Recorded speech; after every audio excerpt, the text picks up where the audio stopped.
back to learning from the core practicals. This experiment we're going to be focusing on preparing copper sulfate, and I'll talk you through the stages involved, the science behind it, and questions that you might get asked in your exam about it. Copper sulfate is a salt. Salts are compounds formed by reacting an acid with an alkali. Different acids and alkalis produce different salts with a variety of different properties and uses. Copper sulfate is used by farmers and gardeners as a fungicide or herbicide. So the theory behind this experiment, we are going to be producing dry hydrated copper sulfate crystals. And we're going to produce them by reacting warm sulfuric acid with copper oxide. So let's have a look at that reaction. Here is the symbol equation and the word equation. Now let's look at the symbol equation first. CuO is copper oxide plus H2SO4, which is sulfuric acid. Now you can see the little S next to CuO. That means that the copper oxide starts off in solid form.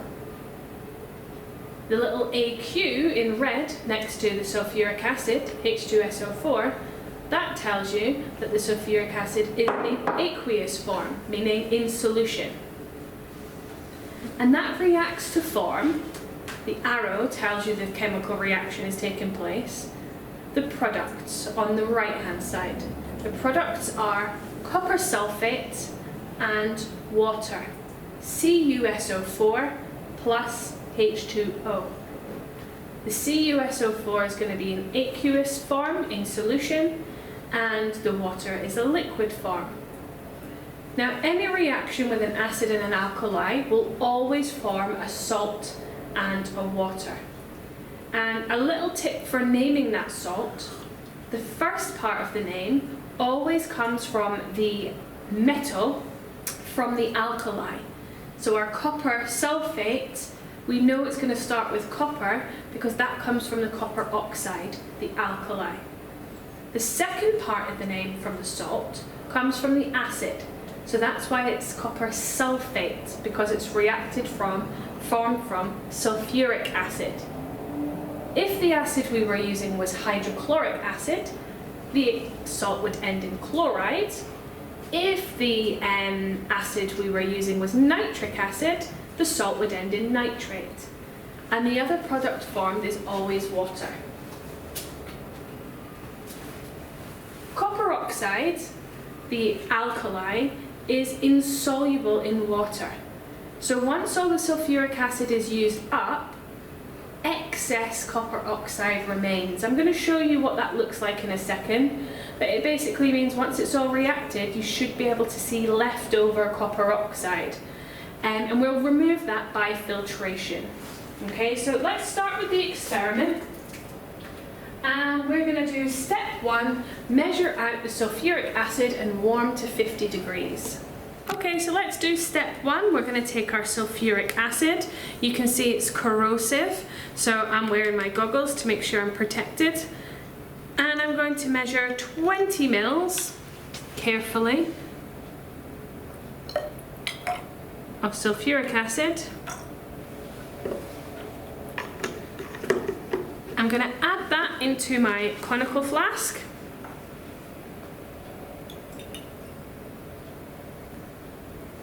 And I have heated the water here. This is our little temporary water bath. You could use a bigger, more accurate electronic one, but our water is heated to approximately 50 degrees so that we're going to warm our sulfuric acid. Okay, so what we're going to do now, we've been heating our sulfuric acid at approximately 50 degrees. We're now going to add our copper oxide. Now, we've heated it to 50 degrees because it will speed up our reaction. At a warmer temperature, the reaction will happen just a little bit faster. So what we're going to do is we're going to be adding our copper oxide into a sulfuric acid. So I'm going to add 1 spatula to start with of our copper oxide. and I'm just going to swirl it round.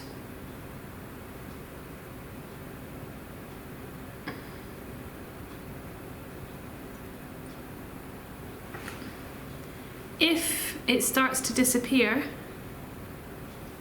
isn't black anymore, then we know that not all of the sulfuric acid has reacted yet.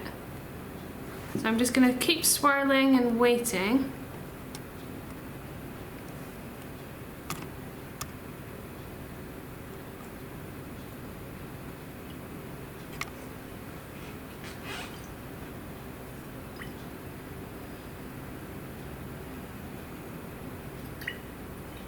We can definitely see there that there is still some solid copper oxide.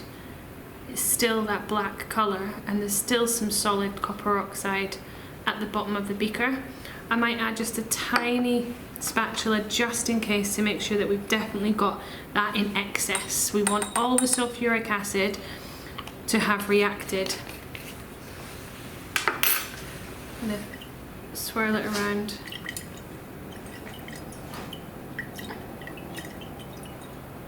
Okay, so that was basically step 2 and step 3. We've added our copper oxide and we can see that it is in excess. It's definitely dark black and all of the sulfuric acid will have reacted. So that's step 2 and 3 done. So we have our reaction and our copper oxide is in excess. You can see that because our liquid is still got black solid left over, and we don't want that formed in our crystals, so we need to remove that.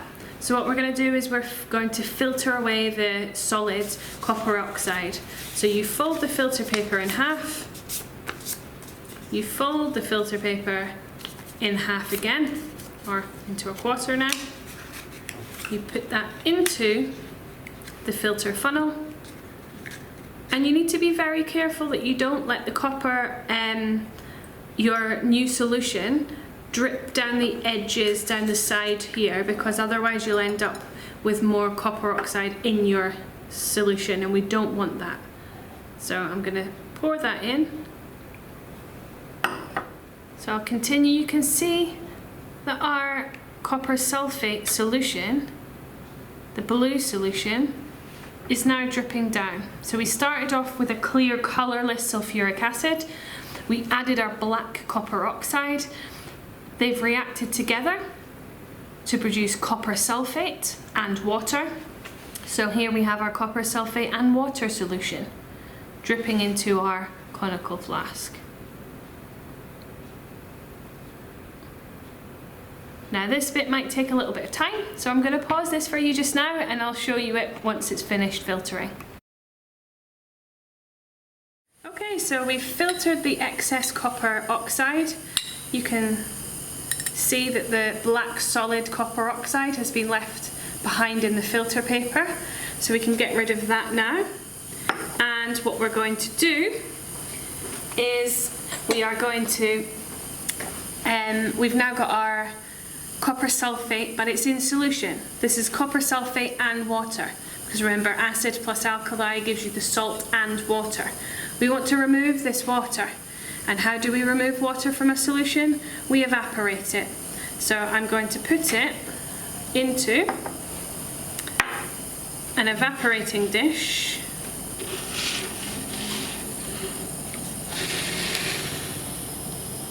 Hopefully you can see that clearly. And look, I've got my heatproof mat on the desk there, on my tripod with gauze on top. I'm going to turn onto the warm flame and I'm going to pour my blue copper sulfate solution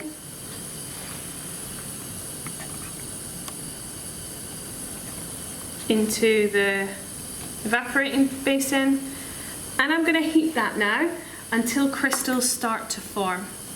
Okay, now this can take quite some time.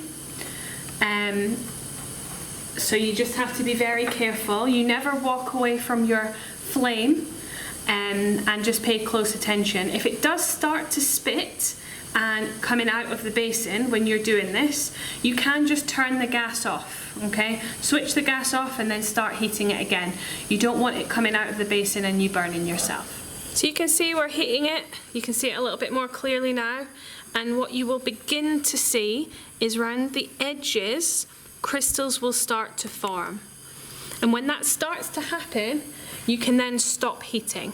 Okay, so we're going to keep heating it for a few more minutes until we see crystals start to form. Okay, so it's now evaporating away nicely. We've still got the heat on. You can see that the crystals have started to form. There's a ring around the outside there, so I'm just about to take it off the heat.